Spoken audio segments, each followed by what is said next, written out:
what you'll notice at the bottom of the screen, you're going to see some writing. These are closed captions for every time I talk. Some people find them distracting.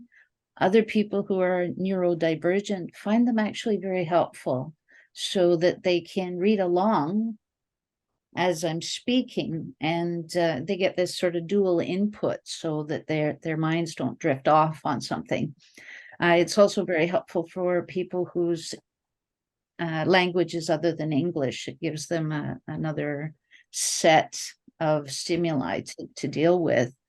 For me, it's a form of respect. So some people like it, some people find it distracting. Feel free to let me know if it's, oh God, please turn it off, and I can. Okay. So today we're going to talk about, or I'm going to talk about, relationship creativity. It's the art of engaging differently. So there's a myth of the solitary creator. We are social animals. We are all influenced by someone, and we rarely create on our own. Now, Marcus Kuhnlein, he's a startup enabler from Switzerland, and he has actually two lives. One is as a startup enabler, and one is working for the grinder or grinding industry. And I said, well, how do you make these two fit? A very traditional industry and then the startups. And he said, creativity is really all about people. Now, if you think about it, relationship creativity is part of what makes us human. So if you think about what are all the influences or stimuli that come to us that help us be creative? They're physical, they're mental, emotional, relationships, and also spiritual. And if you think about it, they all work together to support your being human, being creative.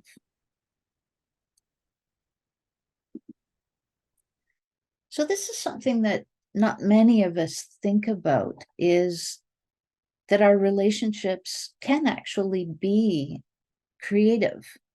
Just think about it. We form new relationships. We maintain relationships. We take care of each other. We deal with conflict. We interact with animals, with nature, and with the AI world. We engage differently with others and other entities depending on the circumstances. Just think about it. We pivot.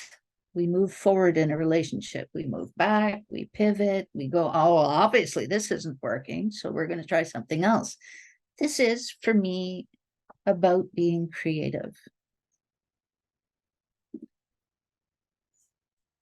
So relationships and creativity. So relationships can be a trigger for creativity.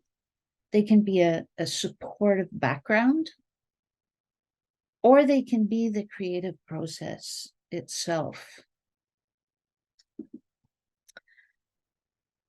Types of relationship creativity, just think about it. So when you're engaging differently, you can strengthen your current relationships, expand your relationships in a different way. You can establish new relationships. Think about your clients or your supplier base, even the number of people that you create with, finding new ways to engage or creating new types of relationships. So for instance, AI is on everybody's radar at the moment.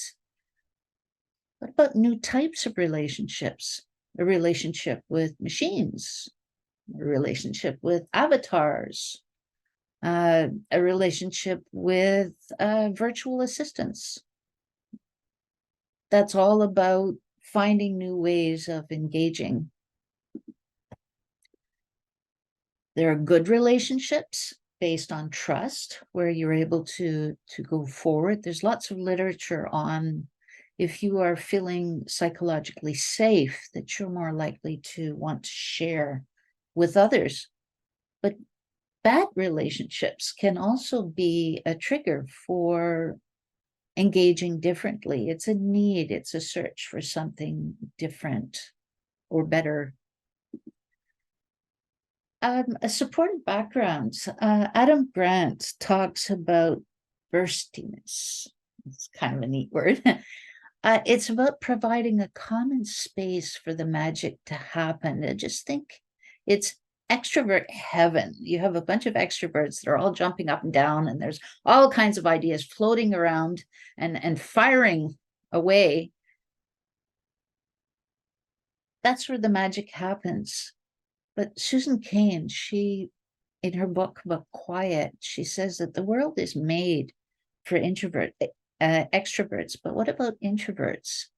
Maybe you need to interact in a different way. Slow it down and give space for reflection. This would be introvert haven, I think. Play, experiment together. So Dimitra Giannakoulias, I thought that's quite a mouthful of a name, talks about play. It's sometimes we need to go lightly to achieve new ways of working together. Atta Arain talks about experimentation. He says, how can we get better? How can we solve this problems? How can we combine this knowledge and experiences that we can get answers outside of the boundaries? So there's also the relationship process. Adam Kahane, he's an international negotiator who was originally from Montreal, Canada. And he has a book out that says, how can you work with someone that you neither like nor trust? Now, he talks about stretch communication. It's how to work with people that are very different from you. Now, I wrote a book with 3 other people who are completely different than I am. And they're different in their experiences. They're different in their cultures. Edwin Garro, he's on the right. He's from Costa Rica, so he's got the whole Latin thing happening. He's also a very experienced trainer for quality management. There's Dwight Paulus. He is an Indigenous man from Canada. He's a Mohawk. And he also lives the Anishinaabe way, which is all about kindness, sharing, and honesty. So he has a very different way of interacting with people. There's Tim Reagan, who is a business architect, business engineer, he calls himself, and he's a troubleshooter. So you can already see how we're so very different, and the conflict could just go boom. So at the same time, we got together because we wanted to be able to contribute in our own way. So if you can imagine, how do you be true to yourself while stretching to let others in and move forward in a new way? So what we found that we wanted to contribute how we were, but we need a framework in which we could do that. And the result was your creativity sprint. We're not saying that it went smoothly. We did have our conflicts. We did have our approaches that kind of hit every so often, but we were able to bring together the book, and we have become absolutely incredible friends and supporters of each other. So I probably have things all over the screen that are interfering with my presentation. So one of the ways of engaging with other people is to first know who you are first. What is your purpose? And this is something that's a Japanese concept called the ikigai. Like, what makes you you? What are all the facets that make you you? So I'm going to ask you a question. Or you can do it for yourselves. List 5 things that are important to you.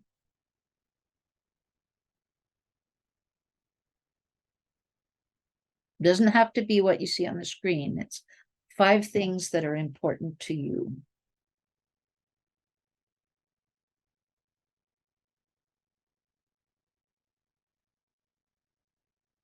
Don't need to sweat it. It can be something that, when you start with yourself, you engage differently, but you start with yourself. So some of it is, I don't know about you, but for me, it was getting past imposter syndrome to say, you are enough. You can be creative just the way you are. Okay?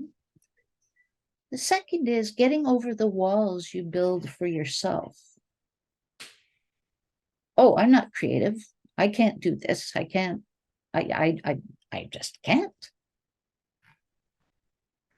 I don't play the violin. I'm not good enough at, how that inner dialogue goes. But it's also breaching the walls that others put around you. It's getting past those ideas of what other people expect of you and just doing your own thing. So the question for you is, what do you need to work on? What's the burning bush maybe, or the thing that is stopping you from engaging differently?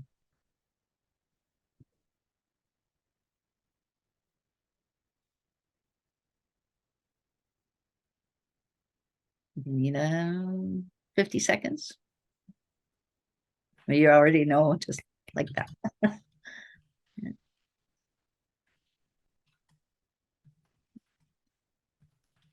Perhaps I can go first, Ruth. What's that? Would you like a response from, would you like responses, or we'll just keep going? Maybe we'll keep going because some of Lovely. this is really personal. Okay. Yeah. Okay. Think about language as the ultimate relationship creativity. It can be a powerful tool for engaging differently. It can be adapted to many situations. Studies have shown that people speak other languages can be flexible and willing to see more alternatives. So, and this is where it would be nice if you guys would share. Think about the last time that you were not understood. Did you pause and rethink your approach? What did you do to communicate differently? And I'm very happy if you share either in the chat, if you feel comfortable, more comfortable, or just feel free to put on your microphones.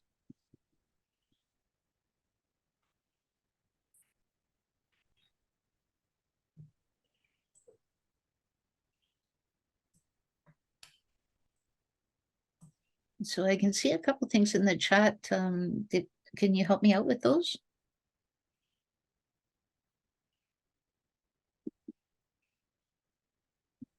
Great question from Karina. I first had to validate where the other person was coming from before they could hear me. And thanks, Salvatore. Silence can be impactful.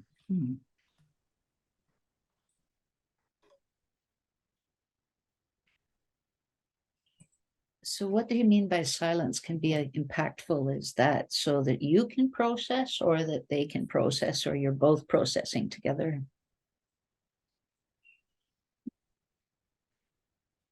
One of the funniest stories that I had is that I speak German, and I went to Austria to live for a little while, and I spoke High German, and my mother-in-law spoke an Austrian dialect, but had never heard anything else. So there are two different words for matchsticks. I knew one and she knew the other.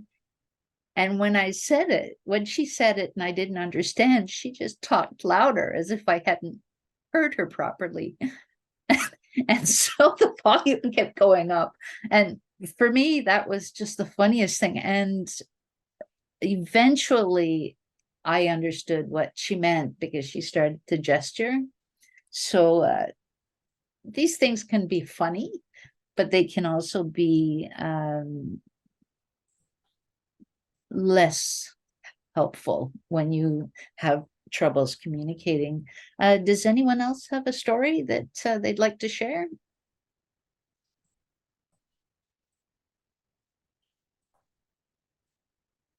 Shy bunch. Okay, let's move on. No worries. So I see another couple notes in the chat. Did we need to share any of them?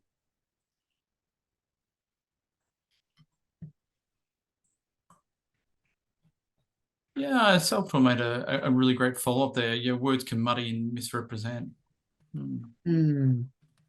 For sure. Learning from other cultures. Can everybody see my slides, or do I have too many people in it? There we go. Is that better? Okay. Learning from other cultures. My very good friend Dwight, he has a way of looking at relationships and experiences. And he says that it's all about responsibility. And for him, he said, when you're learning or having a relationship, learn from those who came before you, your brothers in spirit. The second is a responsibility to learn from your own experience. Make it your own, not just that you babble anything that you read, but you make it your own. And then your next responsibility is to enable others to experience and learn in their own way. And for me, that was incredibly profound. First of all, it was his way of sharing, and it was also communicating his values, the value of being authentic, of sharing, building relationships in everything that you do, both forward and backwards. And wow, like for me, this was, my goodness, that's the way to go. So think about what understandings and approaches your colleagues bring to your relationships. How do they engage differently? And feel free to share any experience that you've had in this way. Carl, any comes to mind? Yeah, absolutely. So I moved from Australia to Germany, and with broken German, I did my own immigration process, which was a learning curve. And I noticed there were very different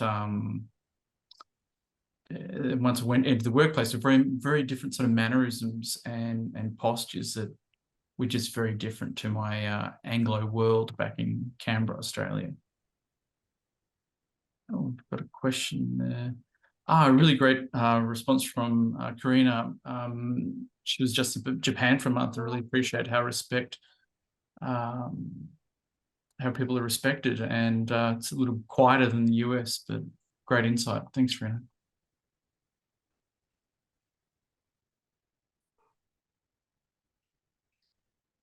So I was speaking with someone who had moved from the States to go to New Zealand.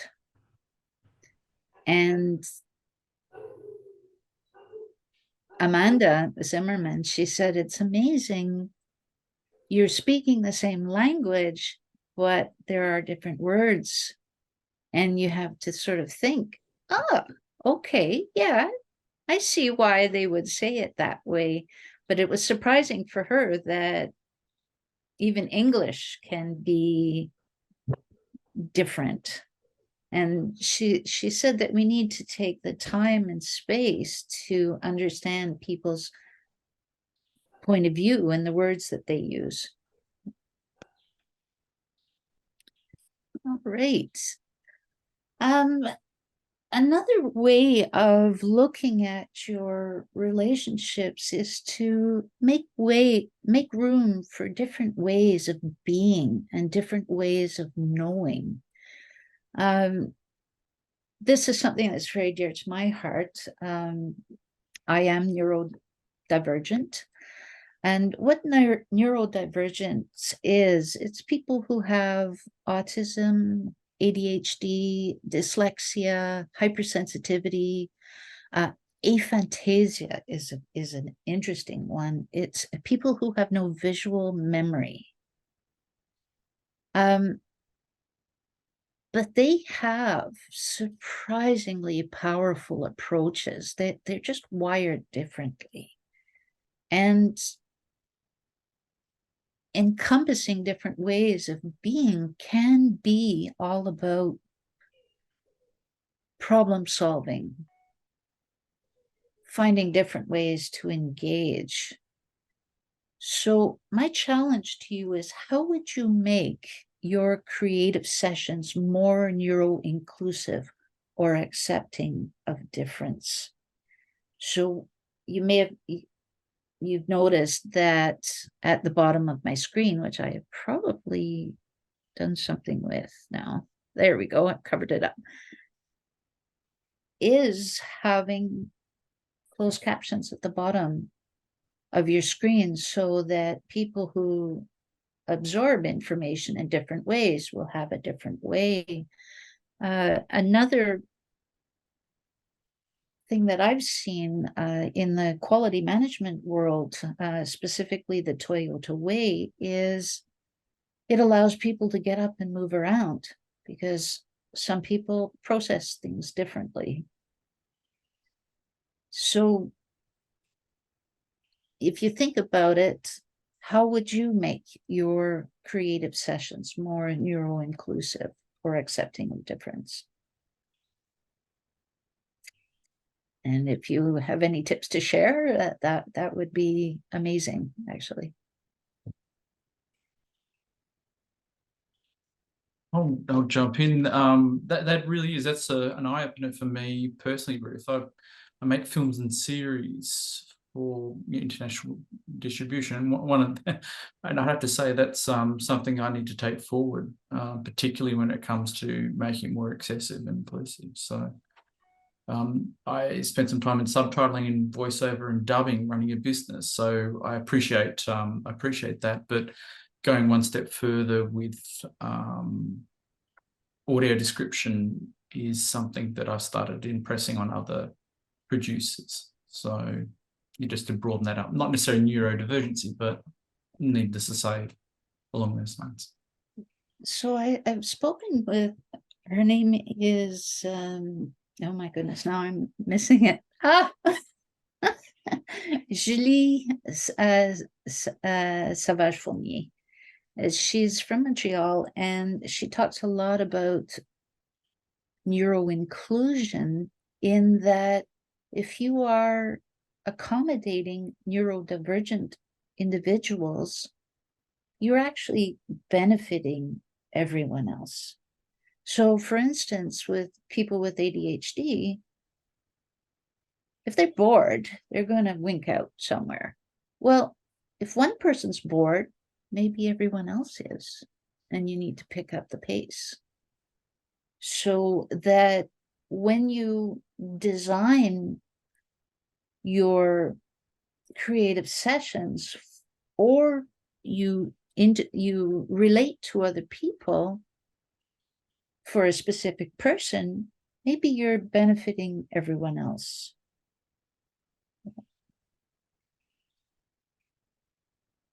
So thank you for that. Are there any other thoughts? I can see 9 comments in the chat. Is there anything that would be great to share in there? Carl? Hmm. Yeah, absolutely. I was just thinking about that from that specific element. I'd have to say those moments where I've just thought a little bit left of central, I've considered a different perspective. I've been able to get a valued opinion into a creative exercise that would have gone missed. And while we have these ideation sessions or idea bonanzas or brainstorming sessions, those aren't always going to work for other people, are they? We need to be able to come up with different means, ways, and platforms of engaging different people so that we don't lose their input. Just think about here. Not everybody's comfortable putting out their thoughts. Has anyone put on their microphone? No, because they're not quite ready, right? Or putting something on the chat. Well, you're putting yourself out there. Maybe people need a little time to reflect and come back. Maybe people would be happier to share one-on-one instead of a big forum. Like it's thinking those things through. How am I doing for time, Carl? Yeah, no, we're doing really great. We're on track, and yeah, we're doing great. We're still plenty of time. So Perfect. we've got a question from Karina. It's quite a good one, actually. I'll read it out. I think creative people all have different processes of synthesizing new ideas. So making space for however anyone works, keeping an eye on the constructively of the work rather than any rules is beneficial. Yeah, fantastic insight. Definitely. Absolutely the case. I've often wondered, Ruth, whether sometimes it's great to have some sort of not necessarily what you used to call them icebreakers as a means of inviting people to find themselves in a meeting or in a meeting room as an example. But I wonder if there's some way we can accent or augment that to include neurodivergent people, Well, there's also, though, you have to, you can't actively recruit people who are neurodivergent. That's sort of like targeting and labeling. True. But just to be on, know that there are people out there who are wired differently, and to enable other ways of interacting and accept other ways of knowing. One example that just blows my mind, and I just love it, is aphantasia, that having no visual memory. Just think about if you say to someone, okay, we want to build together a house. A person with aphantasia, they can't visualize a house. But you get them in front of a house, and they can imagine a house from 8 or 9 different ways and maybe sketch that out. So they're not bound by your notions of what a house should look like. Isn't that an awesome power? It just, as I said, just blew my mind. Harnessing a different perspective. Yes. But I do have a question for you. So it's a little bit of a sideline, so let's not get caught up on it. But is there much difference between this I won't call it a condition, but a state of being, than prosopagnosia, which is face blindness? That would probably be another neurodivergence. We're finding out more and more as a society what all of these conditions are. I know when I was growing up, you just label somebody as kind of weird. They were either weird or stupid. It's not true at all. Awesome. And it became a condition that was limiting. And we're gradually starting to understand as a society that people are wired in all different ways, and they do have their strengths. Yeah. No, I've become far more aware of it myself. In the process of the development of a series project, we've discovered that prosopagnosia is more prevalent than autism.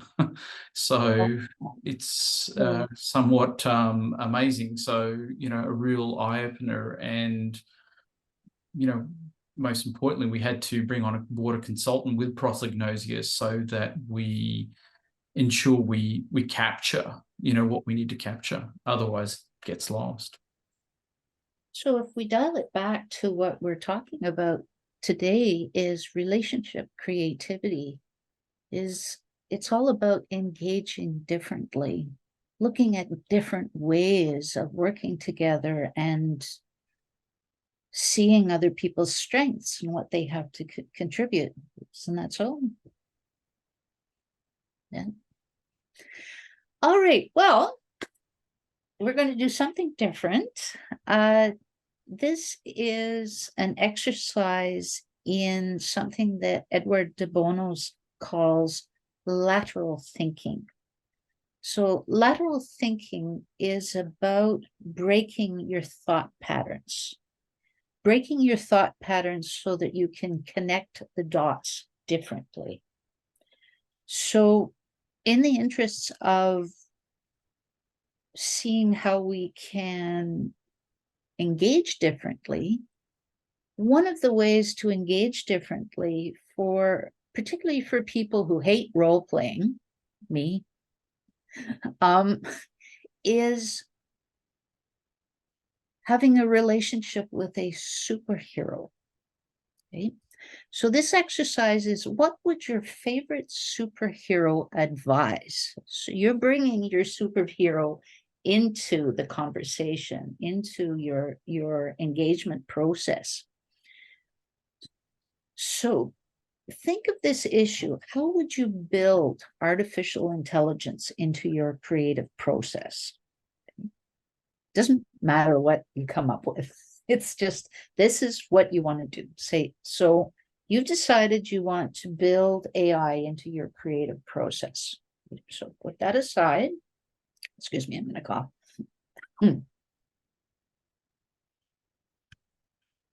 Now think to yourself, who is your favorite superhero? There's no right answers here. It's just, who's your favorite superhero? Okay. What advice would your superhero give you? You know, it can be Thor, it can be Batman, it can be the Princess and the Frog. It doesn't matter. So again, who is your favorite superhero, and what advice would your superhero give you, either generally or specifically with this build AI into your creative process?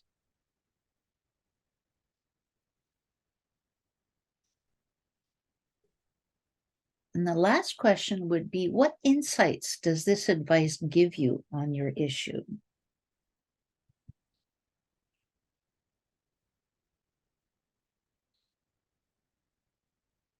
I'll give you a couple minutes to think about it. And then I would love it if you'd share any insights that you had.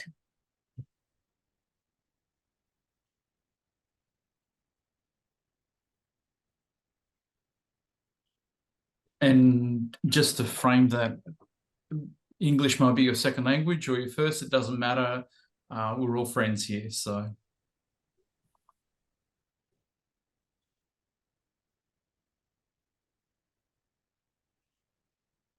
So I can see there are 12 chats. Is there something that would contribute to the conversation here, or any questions people might have?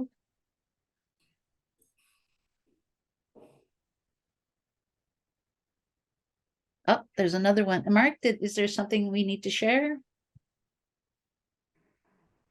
Absolutely. So yeah, no, Salvatore, great comment. Self-regulate, self-control, look beyond surface. Absolutely. Still waters run deep, I think, is the expression that comes to mind when I see that, Salvatore. Absolutely nailed on the head. Thank you.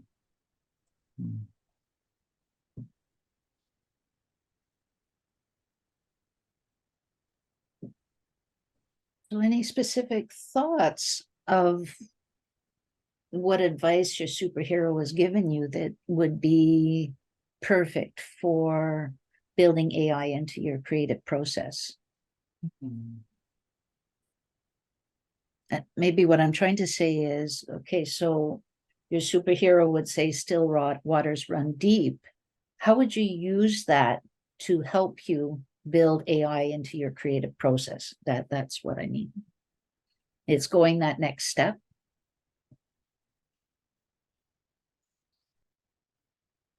I suppose if I can answer that one, Ruth, for me personally, I would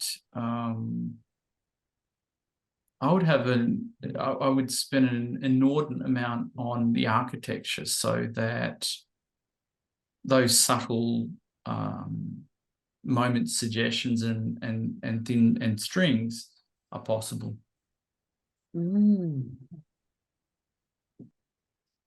Anyone else with some ideas of what this would do? Do you think, Salvatore? Yeah, Salvatore notes it's now a medium.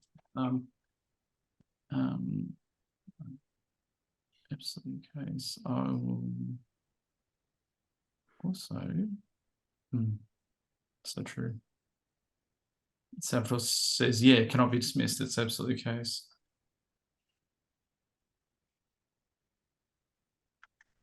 Yeah, and feel free to make those comments verbally as well. We're all good with the chat, but everybody's welcome to speak here.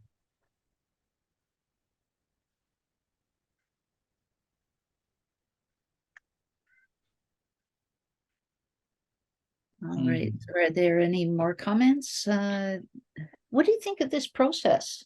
Do you think that would help you to engage differently?